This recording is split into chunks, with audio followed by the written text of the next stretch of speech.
Hello and welcome to That 60s Recording Podcast, the podcast that has conversations inspired by the golden era of recording. I hope that you've all had a good week. I am recording this on, what date is it today? The 12th of August 21. And it's the summer. My kids are not at school or childcare. The studio's really busy. So everything is a little fraught at the moment. Is fraught the right word? Anyway, it feels nice and busy, and so just trying to balance all of the usual things. Anyway, this week I'm chatting with Gerald Chevin, who was the engineer at Advision Studios, and worked with tons of cool bands and artists, the Yardbirds, The Who, T-Rex. He worked on War of the Worlds, recorded the Avengers theme tune, worked with The Move, David Bowie, Eddie Kramer, Jimi Hendrix, John Lennon. I mean, just absolutely tons. And just loads of people. One of the things that is most interesting about him is he was one of the in-house engineers at Lennon studio in Tittenhurst Park, which is really, really special. So it's a really cool episode, and he's got a lot of cool stories. So I hope you enjoy. Here we go, Gerald Chevin.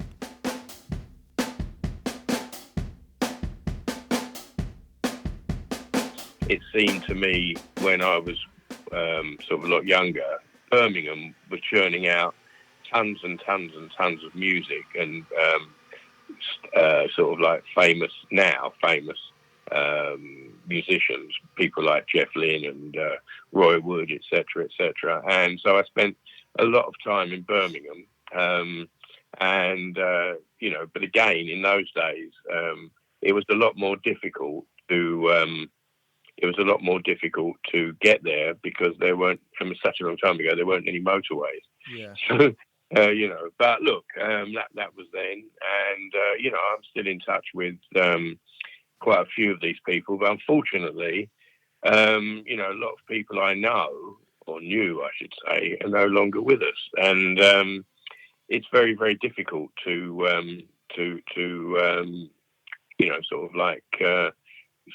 register that. When I started in sound engineering business, I was incredibly young. I was still going to college, and so that's why if you see some of those pictures, I look like a sort of child bride or something. Yeah, completely naive for a while anyway. But so here I am still around, but a lot of my peers are not still around, unfortunately, and. This happens, and I think this is one of the reasons why people who are interested in the sort of like times of all that time ago want to kind of try and jog my memory to see what I can remember. But I understand that you're into drumming in a big way. Yeah, so that's my. That's how I make my living. Yeah. Right.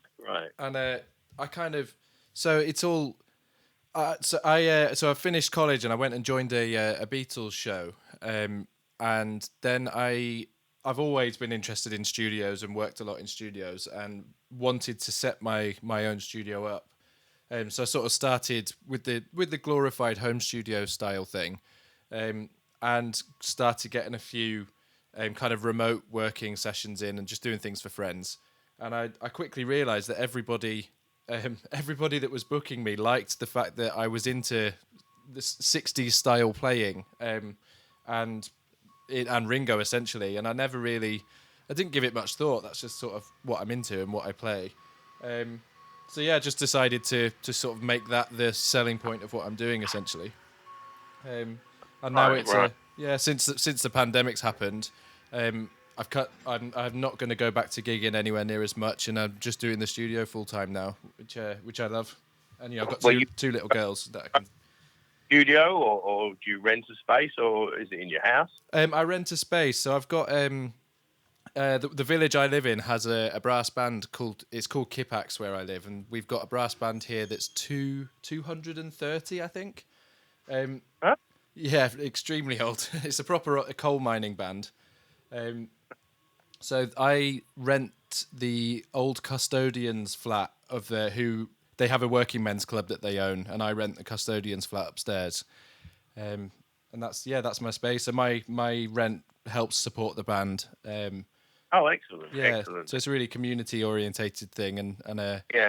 yeah, it's lovely. My father-in-law plays in the band, and I've played in the band many years ago. And yeah, I love it. It's about a mile from my house, so I can walk there every morning. Oh, fantastic. Yeah, I know Dad was, I mean, he hated the music I was involved with, but he loved brass band music. And, well, it's like all parents. I mean, my son, when we were in the car, he said, I don't want to listen to this rubbish. I want to listen. I said, when you've got your own car, which obviously you've got now, I said, you can listen to anything you like, but while you're in my car, you have to listen to what I want to hear.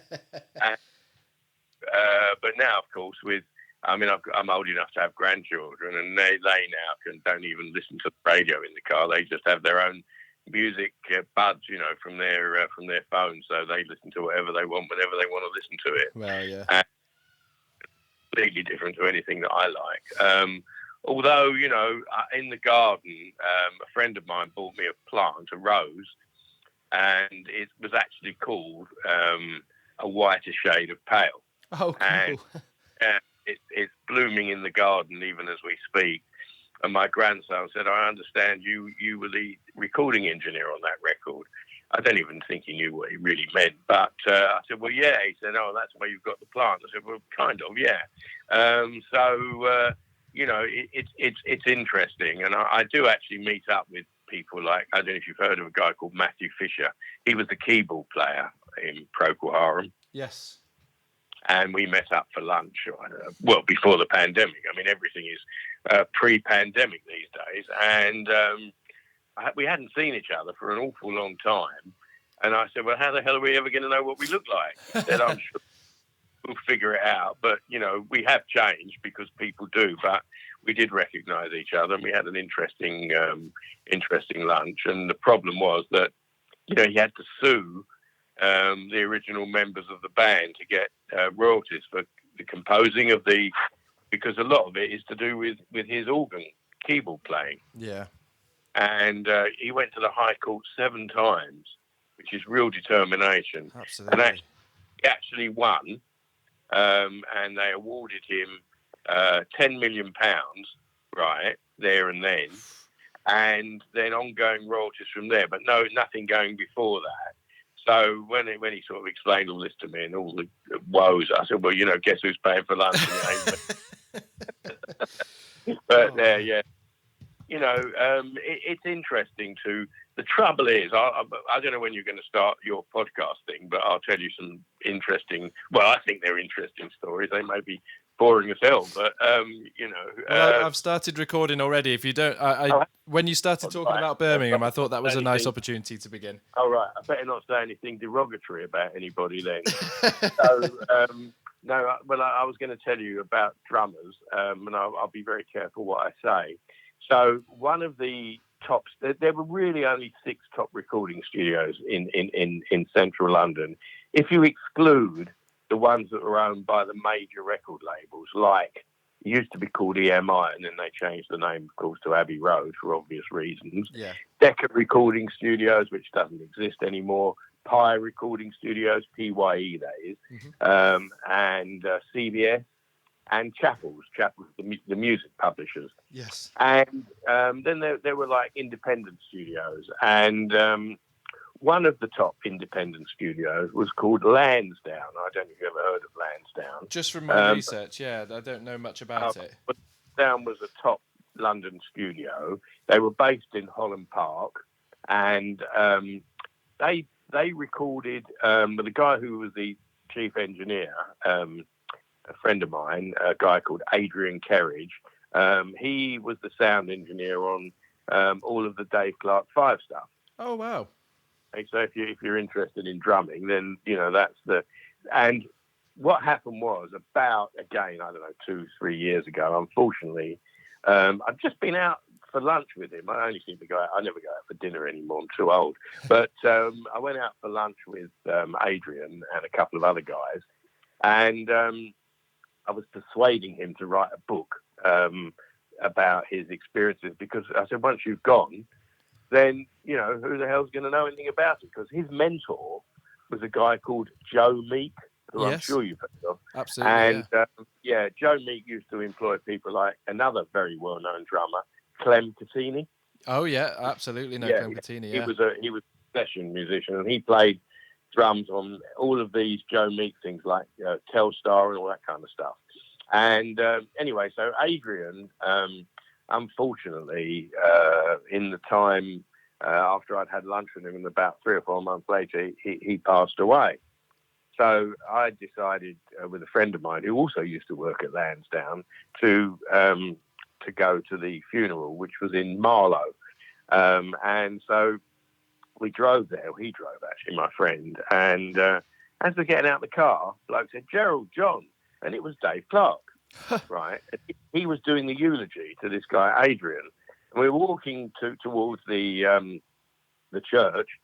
And he said to me, "You know, Gerald," he said, "it's really sad. We're just the Dave Clark 2 now." Oh. And he took that. It's very, very sad. But he did very, very well. He was a very clever guy, had his head screwed on financially. And, I think you may or may not know that he bought the rights to the old 60s TV show Ready, Steady, Go. Oh, no, I didn't know that. Yeah, so anytime anybody wants to show a clip, guess who pockets the money? Wow. And in those days, I knew a lot of people that were terribly, terribly excited to have a contract. They never read the damn thing because, I've got a record contract, I must be important. And, I know people who had number 1 hit records, right? And in those days, to get a number 1 hit record, you would sell an awful lot of copies, right? I mean, you're talking about hundreds of thousands of copies. Yeah. And, if the guy made 400 quid, it would be a miracle.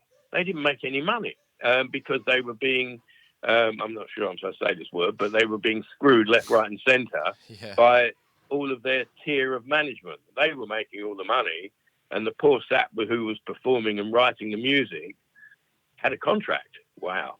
And it was really only because of people like Brian Epstein who realised that there was a lot more money to be made by the artists from a record deal than the peanuts that they were getting paid, that people then began to start, read it, or having people read the contracts for them.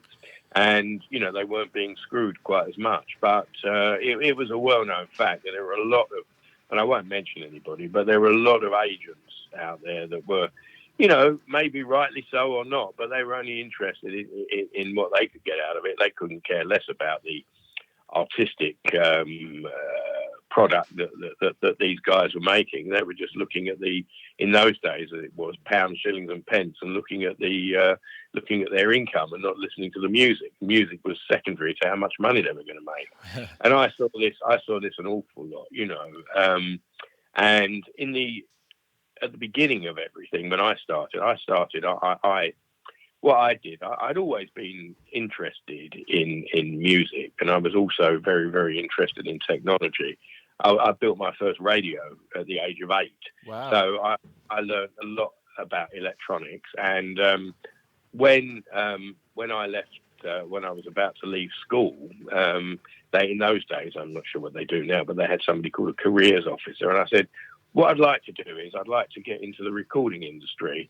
And what should I do? Well, nobody had ever asked him this before. He had no clue. He didn't even know what the recording industry was. He said, "Oh, you must go to college. You must go to college and get yourself a degree." Oh, I thought, okay. So I went to university and I read electronics because that's what I knew a lot about. And in my last year, I decided that I really, really wanted to try and get into the music business. I mean, not as a musician, but as a recording engineer. And I really didn't know what to do. So in those days, we didn't have computers, and the only way you could ever find out anything about anything was to use the telephone directory. It wasn't even Yellow Pages. So I looked up under recording studios in London because I lived just outside London. And I thought, well, what I'll do is I'll write. I had to physically write letters and post them in the snail mail. is an anathema these days, but I had to do that. And so I thought, well, I'll just do one at a time. So I wrote to the first studio, which was the letter A, and it was called Advision. And blow me down, within 5 days, I got a letter back from them. Yeah, we'd like to interview you. I thought, what? So I never wrote any more letters because I had to use a typewriter. And, you know, if you're not a typist, it's painful. Anyway, so, you know, you had to use something called Tipex every time you made a mistake. So he had a letter covered in white blank out stuff. And well, not like today, where you know, when you can just literally dictate something onto your phone and it turns it into a document. Yeah. So anyway, I toddled. It was in New Bond Street, and that's where I lived in those days. I was also on the Central Line, and so, you know, wherever you go on the Central Line, you're not too far. So 40 minutes away, I was in the centre of town, and I went for an interview, and I was just a geeky young kid of about 18, and you know, they said to me, well, you know, what makes you think? So I said, well, you know, this, that, and the other. Okay, and blah blah blah blah blah. I said, there's only one condition I've got, is that I need a day a week off to carry on with my studies so I can finish my degree. So the boss of the studio, who was an Australian guy, said, okay, we can do that for you. So I started there, and I started basically as a glorified tea boy, right? I wasn't even sure how to make it. But anyway, I soon learned that. And then, you know, you get to meet every day, not like on a personal basis, but you get to see everybody that's famous. And initially it was like my eyes were bulging out my head, and my head was spinning because all these famous people kept coming in. Because as the name implies, Advision didn't just record music, it also used to do jingles, you know, for we had a lot of commercial radio stations, you know, mainly pirate ones in those days, and we would record jingles for various products, and you'd have voiceovers of really, really famous people, because you needed, you know, the general public needed to recognise who it was that was doing the talking. So we had people like, for Sherry, we had a guy called Orson Welles, who's pretty famous. Yeah. Then we had people in like comedians like Sid James, who was in all the Carry On films. Yeah. And Hattie Jakes, who was also in the Carry On films. And then we had the funniest bloke I think I ever met. We did one for Paraffin, that was what it was, Paraffin. And it was a guy called Kenneth Williams, who was a really well-known comedian. I don't know if you ever heard of him, but he was in all the Carry On films as well, and he was with Tony Hancock. Anyway, we couldn't work. He made us laugh so much that we were holding our stomachs trying to remember what to do. But he was very, very funny. And then, of course, you know, we in the evenings, because what you tend to find is with musicians, there isn't such a thing, as far as I can see, as a musician that's creative between 9 and 5. They all start doing all their creative stuff about sort of 8 o'clock to 3 o'clock in the morning. I don't know why that is, but it always seems right. So we would, the way it worked is that when we were working in the studio, if we worked over past midnight, I mean, I can say this now because everyone isn't around. If we worked past midnight, we would get double time. We would get a taxi home and a free meal. Wow. So about 5 to 12, pretty much every day, something appeared to go wrong with the equipment, which always took us 15 minutes to fix. And so, you know, that's effective. That's how we lived. We didn't really use our salary to live on. We used all these expenses for the meals and the cabs, because although we were allowed to have cabs, we used to take it in turns to drive each other home. Doesn't matter where we lived. It was just money in our pocket, because petrol in those days was so cheap. It really didn't matter. Yeah. So, you know, and then one day, having worked in the studio for about 6 months or so, they promoted me from making the tea to what they called tape jockey. Yeah. And we used to have these initially with these tape machines that the company that supplied them was actually financed by the singer Bing Crosby, who I'm sure Ampex. Have you heard of Ampex? I have, yeah. well, he decided just after the war that he would invest in Ampex, and Ampex became a big corporation, and most studios bought Ampex tape machines, and they started off usually 4-track machines, which was a very big deal in those days. And so, I was the tape jockey, and then one day my boss, whose name was unfortunately he's no longer with us anymore. His name was Roger Cameron. Yes. And if you ever listen to any of the Yardbirds albums, they actually made an album called Roger the Engineer. Yeah. So he was pretty, he was a top of the tree guy. And one day he rang up. I used to get to the studio early, about 8 o'clock in the morning, and set the sessions up, for what we were doing that day. And he rang up and he said, "I'm not well." I said, "What do you mean?" He said, "I've got a terrible cold and I just cannot make it in." I said, "Well, what's going to happen?" He said, "Well, you'll have to do it." I said, "What are you talking about?" He said, "You have to do it. You must know what to do by now." So I thought, well, what? Anyway, so we had this, the way it usually works is we had the session in the morning, and this orchestra came in, and it was conducted by a guy called Harry Stone, who used to be on the Michael Parkinson show. And they brought this singer in, whose name was, it wasn't really, but his stage name was Crispy and St. Peters. And we did this track, and it was called Pied Piper, and it got to number one. I don't know if you ever even heard it, but it got to number one. And that made a big difference to me as a person, because people would then ring the studio up and ask for me to do their session. Wow. Because I had the magic touch or something, you see. And so that was pretty good, because 2 weeks before Harry Stonen came in, when I was the engineer, I was the guy who used to help him carry his Hammond organ in. So all of a sudden, there I am being like a porter to actually running the studio. It was just... And he looked at me like, "What the hell's going on?" I said, "Well, Roger's ill. There's nothing we can do about it." He said, "All right, let's hope it works." So it did. And, I then became... We did quite a lot of stuff. I mean, I worked with... I don't know how you rate drummers, but I did work with The Who quite a lot. And Keith Moon, he was an incredible character. Yes. I mean, I thought he was a great drummer. And they came in and we did a few tracks, and our studio was based in Bond Street, as I told you, and we were obviously in the basement, and we were above a very, very high club, below a very, very high class menswear shop. So they were above us and we were in the studio. Now the studio was pretty well soundproofed. And so when the Who start playing, I mean, that's why Roger Daltrey is stone deaf, because they're so loud. It's crazy.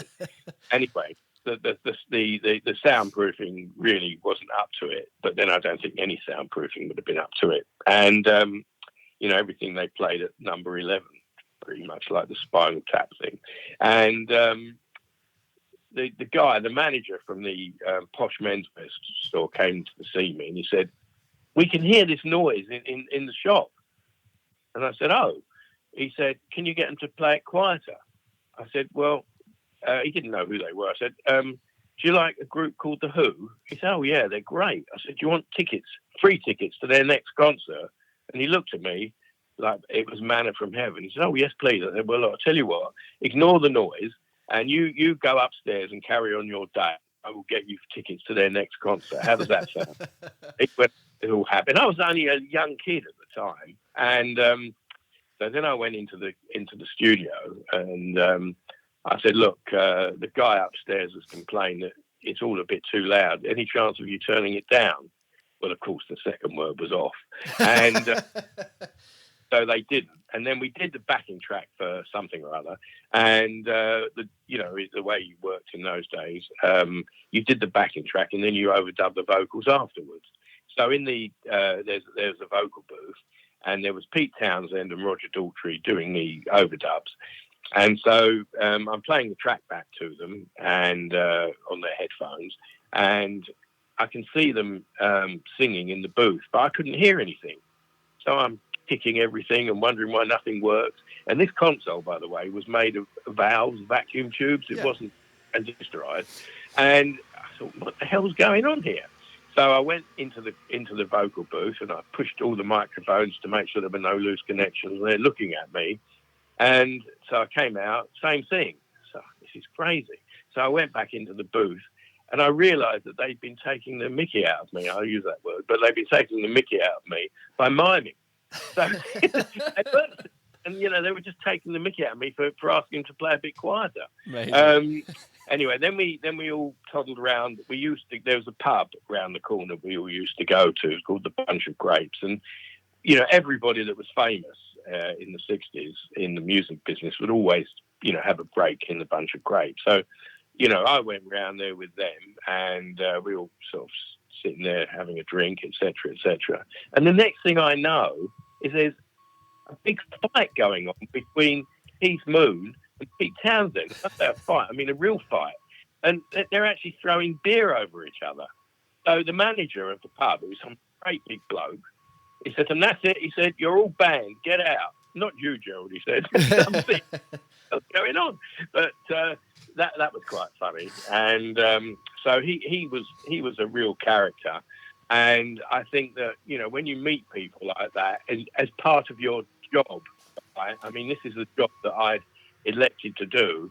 I mean, I could have been an accountant or a lawyer. Yeah. But where's the fun in that? You know, this was great. This was, you know, I was doing something that every single day was a new beginning, and it was being recorded, assuming it was a successful thing.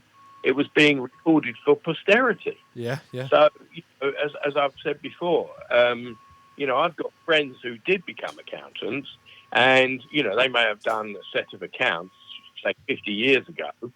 50 years ago, somebody will come up to me and say, oh, Whiter Shade of Power, what a fantastic record. Nobody will go up to them and say, oh, that set of accounts you did 50 years ago blew my mind. Because so, you know, there was a big difference. So I really, really loved my job. And, you know, a lot of people I knew that were working, and perhaps even now, they don't work because they love the job. They primarily work to earn money. Yeah. You know, if I was loving my job, I was earning money, of course. But, you know, what a fantastic way to live. And I realised even then how lucky I was to actually be involved at the sharp end. And in those days, again, I said to you, there were about 6 studios in London that made the majority of all the sort of like top 10 records, apart from the big you know, sort of like EMI, etc. Yeah. And all of us engineers were friends. You know, there was so much going on that, you know, one studio wouldn't take away another studio's business, because there was tons of business. I mean, there was almost more, and studios were opening up all the time because, you know, people who had a little bit of money to invest thought, oh, this is a good way to do things. And I remember I was working with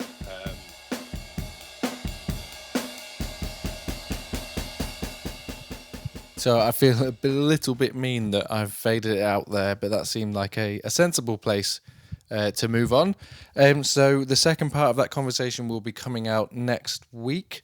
I've also had another. I spoke with Gerald again a couple of weeks after this conversation, and I think I'm going to release that as a bit of a bonus, some bonus audio in a couple of months' time. There's a few little golden nuggets of information in there. So yes, I hope you enjoyed that. That just leaves me to say, if you'd like to get in touch with me, you can do that. My email address is joe@allyouneedisdrums. If you'd like to support the podcast by buying an enamel mug, you can do that at allyouneedisdrums.com. Thank you very much to Joe Kane and David Henshaw for the music and the artwork for this podcast. And I hope you all have a fantastic week, and I will see you next week with the second part of my conversation with Gerald Chevin. Goodbye!